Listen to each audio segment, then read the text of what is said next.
Thanks for being here. Subscribe to Cheating Stories Best, so you don't miss new stories. Glancing at the corridor that led to the bedroom, I sluggishly trudged to the front door, not expecting anything good. I also didn't expect anything bad. Nothing noteworthy had happened lately. I went to the door and opened it. I was stunned. There she stood, well, vaguely the one I remembered so well. I'm afraid my mouth was wide open as she rushed past me into my apartment, the apartment that she left about 3 months ago, leaving me at the same time. I was still stunned as I watched her survey the slightly changed interior of my home with a critical and slightly annoyed expression on her face. I looked from her to the plates on the table, back to the corridor, and back to her. Well, that has to change, obviously.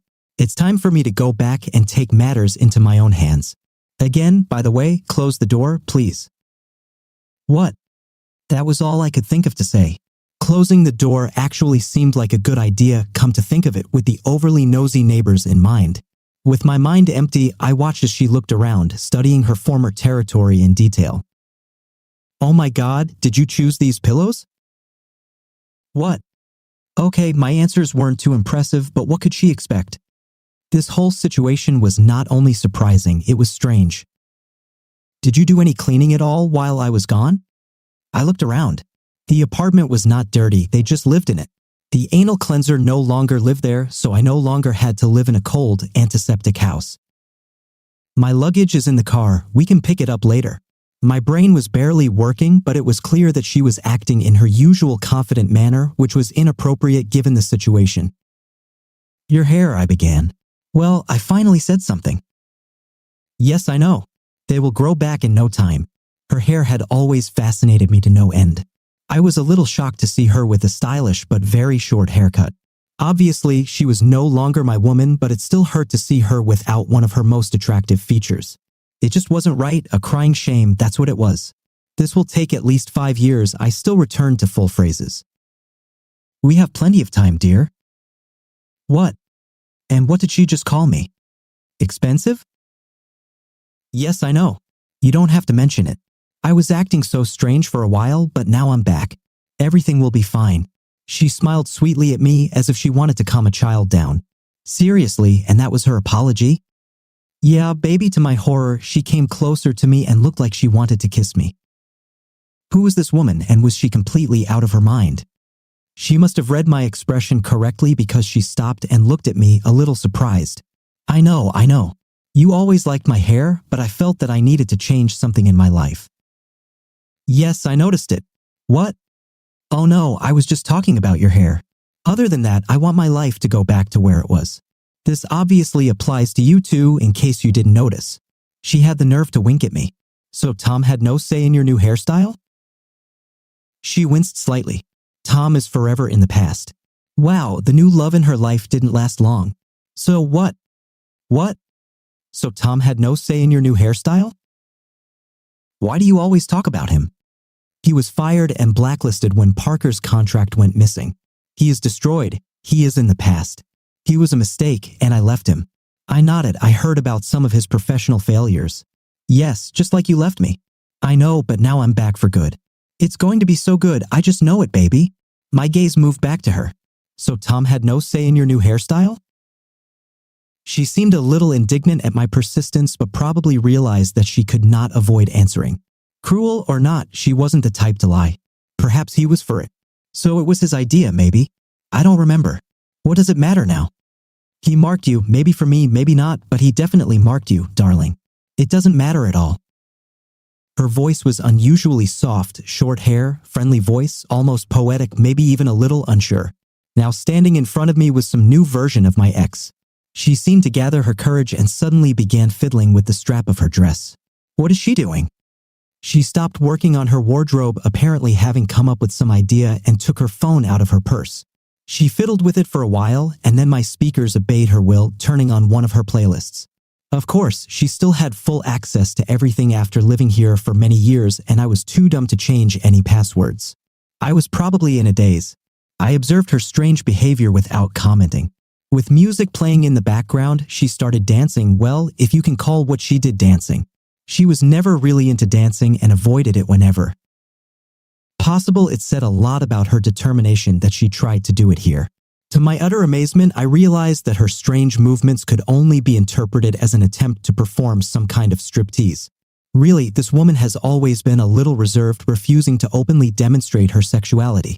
She hated any display of sexual behavior, which she always called sexist. Add to this her complete inability to adequately move to any music.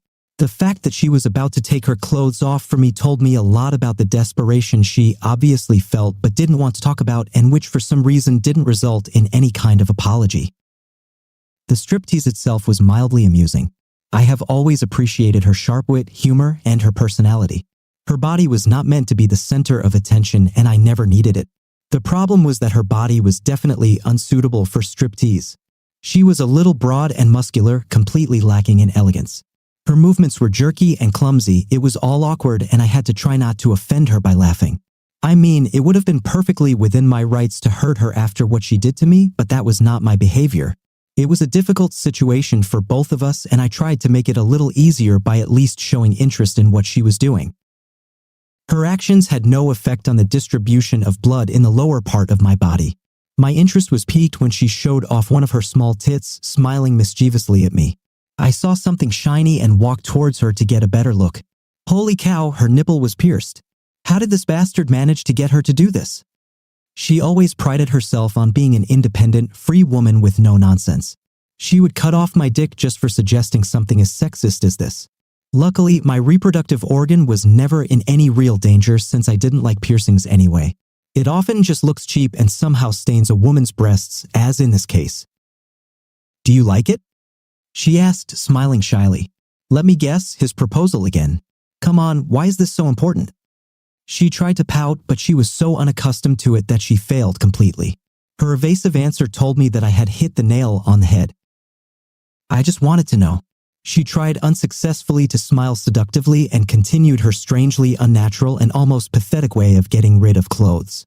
And as her unusually sexy panties came into view, something strange caught my attention. It looked like some kind of stain on the skin. I moved closer to her, examining the place with a strange detached interest. It looked like a letter peeking out of her underwear. Yes, it was in T. Strange. And then it dawned on me that was the end of the Tom tattoo. He made her tattoo his name on her pubic area. Incredible. This guy was out of my league to get what he wanted from her. Let me guess, he's the one who dumped you, right? Okay. I know I had completely ruined the last vestiges of any erotic mood that might have been present. I wasn't in that mood anyway, and somehow I doubted she was either. Her reaction was a complete surprise. What? It was nice not to be the only one who was confused. Think about it. He seduced you and took you away from me. He convinced you to coldly abandon me and insult me in his presence. He made you cut your hair because he knew I liked long hair. He marked you with a piercing. He marked you with a tattoo of his name on your pubic area. Then he dumps you and sends you back to me. Perhaps it was never about you. I think he just wanted to beat me. If I take you back, everything will remind me of what he did for a very long time, perhaps forever. Tom and I have hated each other since elementary school. The best outcome for him would be if I took you back and was constantly aware that he was able to take and mark my woman forever. Cute. To my surprise, she was close to tears. Surprisingly, I have rarely seen her so emotional. I don't think I've ever seen her cry. Endearments such as darling were also unheard of until today. Why didn't you even bother to remove that damn tattoo before you came back? Now she actually looked a little remorseful, which was also quite unusual. I thought about that. The problem is the color he selected. It and found it quite difficult to remove, and I'm afraid there will be scars. This is a really sensitive area. It would seriously interfere with any sexual pleasure if there were scars there. She was worried about her own sexual experience, wasn't she? Thinking about how the sight of this tattoo would affect my sexuality. You are pregnant? Shocked, she was completely shocked. Then the tears started. How do you know? I did not know that. I was just thinking about what else he could do to us. The ultimate defeat would be to force me to raise his child. So let me guess, after you confirmed that he knocked you up, he immediately left you? She simply nodded, continuing to sob. God, I wish I had turned down that damn promotion and let him get it. He wouldn't have to use you for revenge. You might not have cheated on me. Perhaps you wouldn't have left me for him. On the other hand, if he could take you away from me so easily, there wasn't that much love between us anyway, right? It was the harsh truth. We never had the kind of passionate, burning love that you read about, but we loved each other very much and we loved living together. We were like super best friends with benefits. Tom was an exceptionally handsome man, but I believed that if we truly loved each other, he would never be able to seduce her. I don't know, she managed to choke out between sobs, but I know that I would really like to go back to where we were. Really, please? Well, I think you could remove that piercing pretty easily, she nodded almost furiously, and I think your hair will grow back eventually, nods again, the tattoo can probably be removed with a laser. She even began to smile, continuing to nod. The child is a problem. It should be your decision. I will solve this issue. Her mood completely changed, now she was almost euphoric. I won't interfere in this. So I think all traces of it on your body can be removed. Yes, they will be deleted. The problem is the traces in my mind. What you left me in cold blood for him, you allowed him to do to you what you always refused to do to me.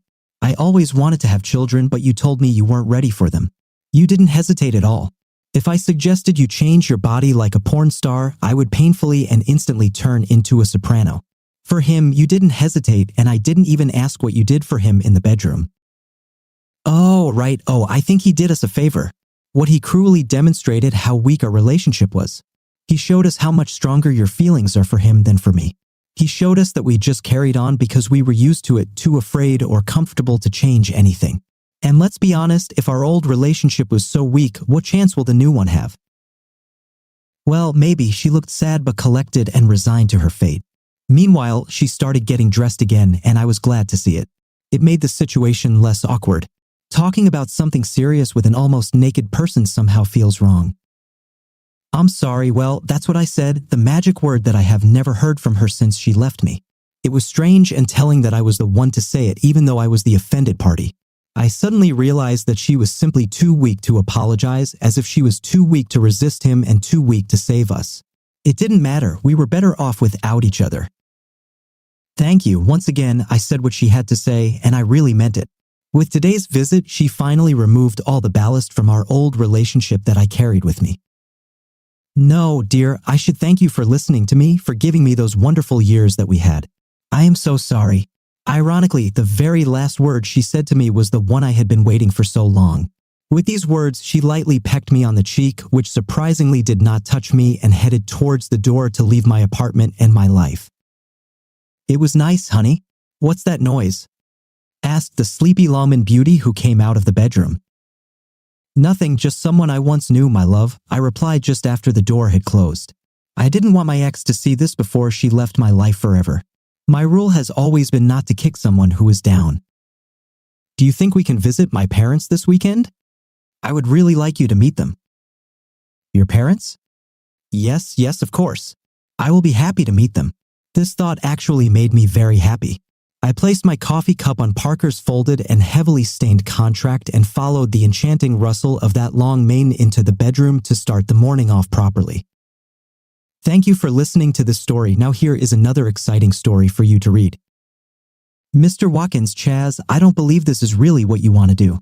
I raised my eyebrows, and why, Doc? Well, I know it's natural to want revenge, but I also know it's a dangerous reaction that I guarantee will backfire on you. I slowly turned my head to the right to look at Amy, who had her head down and seemed to be trying her best to appear insignificant to the current discussion. After looking at her for a few moments, I looked back at Dr. KS and noticed her annoying attempt at a friendly smile. I also noticed the lack of rings on her left hand. She was an attractive woman, closer to my age, but over the past few weeks, she had been testing my patience. Well, Doc, I yawned. I'm sure I don't know what you mean when you say this will work against me. I just can't imagine this as a possible outcome. Well, let's see. What Amy did was selfish and wrong. Revenge is also selfish and wrong, but it is also a purely malicious attack. Amy didn't attack you. Revenge would let Amy know that you are only interested in hurting her in return, which means you have no love or care for her or the marriage. I think the fact that you're here means you care. And sorry, Doc, you probably forgot. I filed for divorce, remember? I'm here because Old Faithful, a play on the name Loyal Old Man, the name of an ER on the territory of Yellowstone National Park, there, fought it and demanded consultations, and the court ruled it, yes. However, we must work together to restore trust, and this will, of course, be more difficult if she loses trust in you. What if she decides that your attempt to hurt her is more than she can handle and decides to walk away from the marriage? I smiled at her. That would seem terribly hypocritical to me. What do you think, Amy? If I had an affair with someone else, or maybe 4 others more than once, would you give up on our marriage? Mr. Watkins, the best revenge is to refuse to compromise your dignity or principles than to stoop to such a level and have an affair for revenge. Thank you, document. I understand you, but I didn't hear an answer to the question I asked my wife. Come on, Amy, why don't you join the discussion? How do we fix our marriage if you refuse to answer the hard questions? If I went and slept with 4 other women multiple times each to even the score, would you consider us equal, or would you think we were screwed? Amy grimaced. Mr. Watkins, for God's sake, Doc, call me Chaz. Chaz, this is counterproductive. Whether you decide to save your marriage or not, your self-esteem, self-respect, and happiness will remain with you. No one should be able to take that away from you. Don't descend into negative behavior that puts you on the same level as Amy's infidelity. Elevate and focus on your greatest strength, yourself. Making yourself stronger, happier, and more confident is possibly the best revenge you could ever get and the only chance we'll be able to identify the problems in your marriage that caused Amy to cheat on you in the first place. Treason, I said quietly. Sorry? Asked Dr. KS. Treason. Do you mean she cheated on me several times with several men? But now, if you don't mind, I'd like to change the topic of discussion a little. Dr. KS nodded. Amy was still trying to pretend this wasn't happening. Amy, I'll come back to my question later so you can take some time to think about your answer. So, Doc, you just said that I need to rise to the occasion and stay positive and focused so we can figure out what caused Amy to cheat. We need to determine what is wrong in our marriage that made her cheat on me with other men more than once, right? That's right, Chaz. Once we identify these reasons, we can address them in a positive way and begin the process of healing and restoring your relationship. So you want to say that it's my fault that she's an unfaithful wife?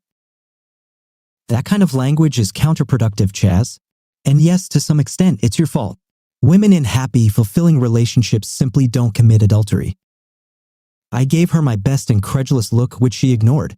It takes 2 people for a marriage to be strong and for neither partner to go astray. If we can identify these problems, we can deal with them and have a better chance of ensuring loyalty, trust, and harmony. I was taken aback for a moment, thinking about it, and finally said quietly, I call it shenanigans. Sorry? Asked the embarrassed doctor. Shenanigans, Doc. An insidious trick used specifically for a hidden purpose. I know what that word means, Chaz. I just don't understand why you think there's any shenanigans going on here. Yeah, first of all, my unfaithful wife, who claims to want to fix our marriage, a marriage she broke up, refuses to participate in this discussion.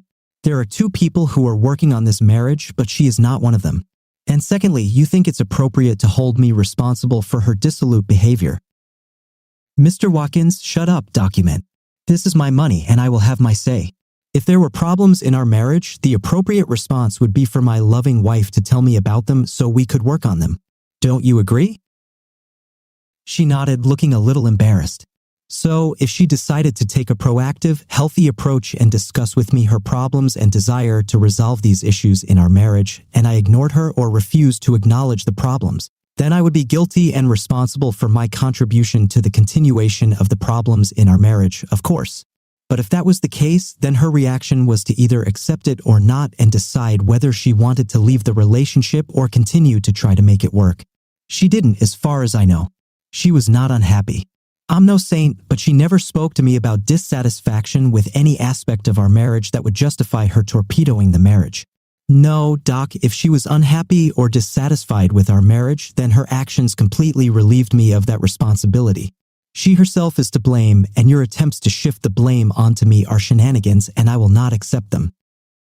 Chaz, if you can't accept your share of responsibility, I guarantee your marriage won't survive this. I slowly stretched in my chair, then stood up and headed towards the door. I think we're done, Dr. KS. If you would like to continue helping us, please leave me a message before your next session. Our life together up to this point was unremarkable and ordinary. Amy and I have been married for 20 years. We met in college during our freshman year but didn't start dating right away because at the time we met, we were both in serious relationships with others. However, during our freshman year, we ran into each other at a party and discovered that neither of us was in a serious relationship, and we quickly began dating. After a few months of dating, I wanted to become exclusive, but Amy refused. I looked at her, thanked her for the past few months, and wished her a happy life. She was confused. Chaz, wait, what's happening? Are you saying that if I refuse an exclusive relationship, then it's all over between us? Yes, Amy, that's right. I'm looking for a long-term partner, not a sex buddy that I have to share. If it's not you, then I want to be free and look for others to find what I'm looking for. But you can date others, Chaz. I don't understand why we should stop dating just so you can date others. We have fun together and have great sex. I'm dating a few guys and I still want to spend time with you. You are free to do the same, and if you find someone special that you want to have a serious relationship with, I will not stand in your way. I thought I already found her, Amy.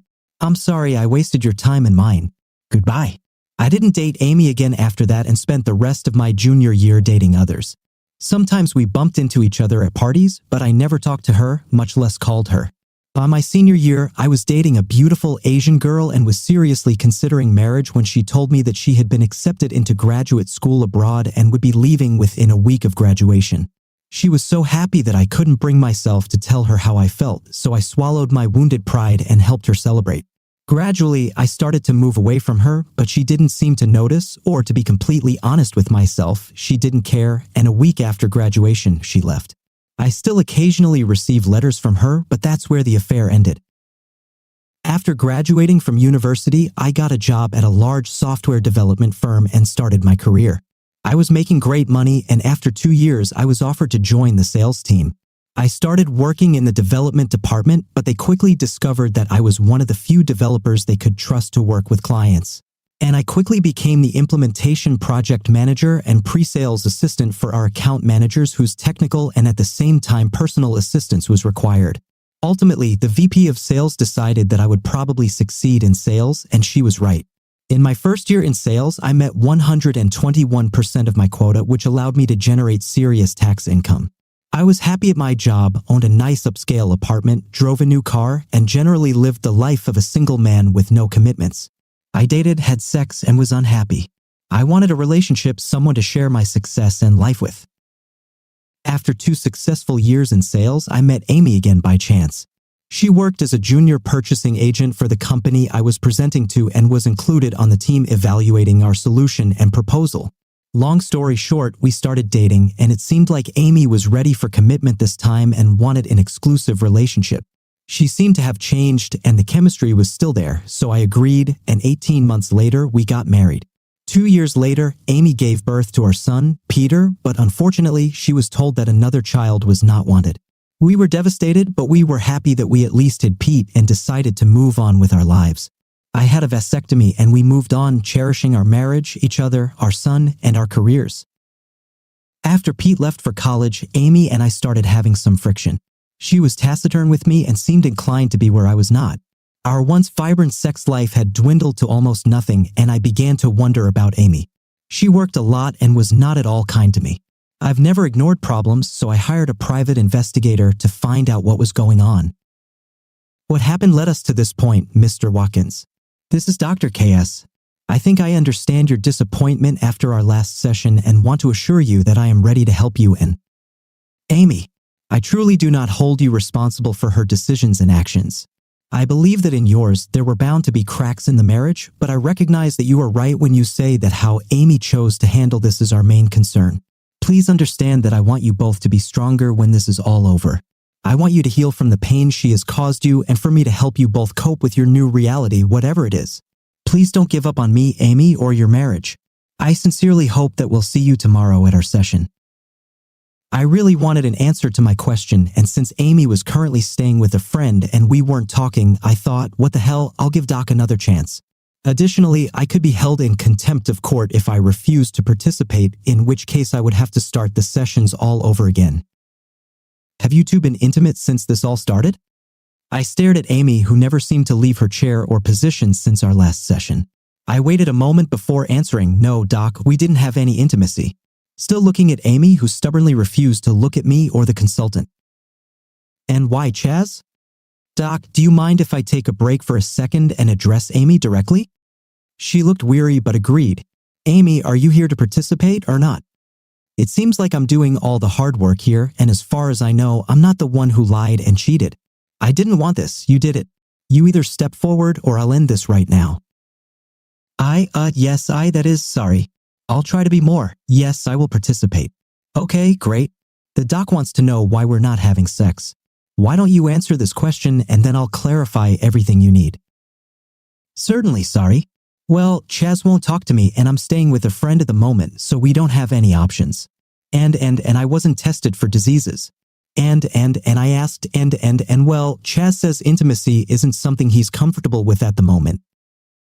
This is not exactly what I said, but it is, of course, less colorful. Doc, do you have any idea how many times over the years I've had the opportunity to have extramarital sex? Oh, no. How can I? But I can assume that you had more than enough opportunities.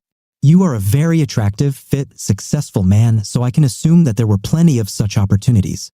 I winked at her and she blushed slightly. Damn right, and they continue to be, I have a problem here, document.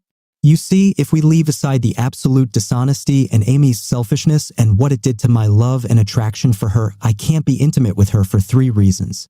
First, I never want to be perceived as agreeing with her behavior.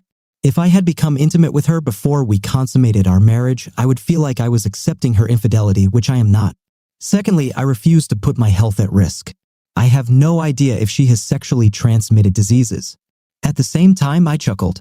Finally, I need to balance the scales. Until now, I have refused everyone who came, if you'll pardon the pun. I believed in the vow we made and respected and loved my wife enough that I didn't want to hurt her or jeopardize her health or our relationship. But now it looks like she's taken the opportunity to try out 5 different ones several times each, and for me to feel like the scales are balanced, I need to have the same opportunity to see what other women have to offer me. This isn't about revenge, document. It's just a happy byproduct. No, it's about equality, fairness, and balance. Wouldn't you say that these are important factors in fixing our marriage? Amy trembled and Dr. KS chewed the inside of her cheek, contemplating her answer. 5, she whispered. I began to become impatient with this couple, document. How many more sessions has the court ordered us? She looked at me quickly, contemplating changing the subject. Well, let's see. The court ordered 4 more sessions, Chaz. Fine. Let me ask you, do you think we can fix anything enough for me to consider withdrawing my divorce petition within the next 4 sessions, Amy?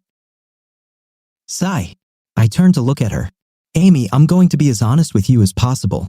The only hope, and let me be clear, I'm not saying I guarantee anything, but the only hope for me to give up the divorce is if I feel like the balance is back. Mr. Watkins, I thought I explained how devastating this would be. We have 4 sessions left, and I think... Thank you, document. I am aware of your thoughts on this issue, Amy. I'll repeat my question from last week. If I feel like the only way for us to consider staying married is to tip the scales and have me sleep with 5 different women multiple times, what would you do? Will you feel that you can no longer stay married to me and allow the divorce to happen, or will you accept it? No answer, just sobs. After a few awkward moments, I turned to Dr. KS. When we first came into this office a few sessions ago, Dr. KS, what did you think was most important for successful counseling? Honesty. You both need to be completely honest with me and each other if we want to get anywhere. And what do you think, Beverly? Was I honest with you? Her eyes widened a little at my calling her name. Yes, I can say that I feel like you were completely honest with me, Chaz. Thank you. And can you say you feel the same way about Old Faithful?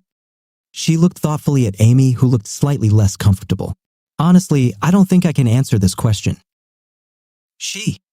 Amy, you didn't talk very much during these sessions, and as I think about it, I have to wonder.